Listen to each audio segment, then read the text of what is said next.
যুক্তরাষ্ট্রে পারিবারিক সহিংসতায় স্ত্রীসহ 4 জনকে গুলি করে হত্যা করেছে এক ভারতীয় নাগরিক। জর্জিয়ার অঙ্গরাজ্য লরেন্স কেভিল সিটিতে এই মর্মান্তিক ঘটনা ঘটে। 24 জানুয়ারি ভারতীয় সংবাদ মাধ্যম টাইমস অব ইন্ডিয়া এ তথ্য জানিয়েছে।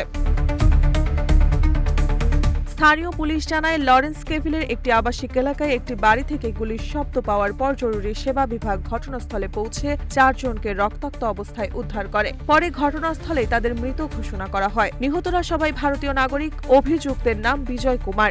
নিহতদের মধ্যে রয়েছেন তার স্ত্রী মিনু দোগরা ও নিকট আত্মীয় গৌরব কুমার, নিধি চঞ্জর ও হারিশ চঞ্জর।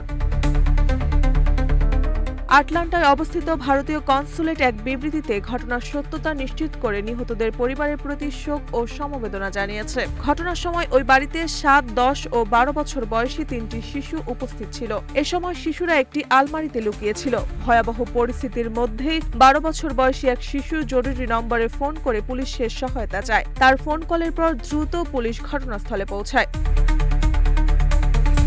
স্থানীয় সংবাদ মাধ্যমের তথ্য অনুযায়ী ঘটনার আগে বিজয় কুমার ও তার স্ত্রীর মধ্যে পারিবারিক কলহ হয়। ঝগড়ার পর তারা সন্তানকে নিয়ে একটি অন্য বাড়িতে যান, যেখানে নিহত অপর 3 জন বাস করতেন।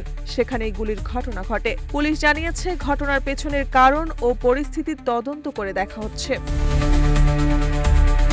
মার্জিয়া মৌ, রূপালী বাংলাদেশ।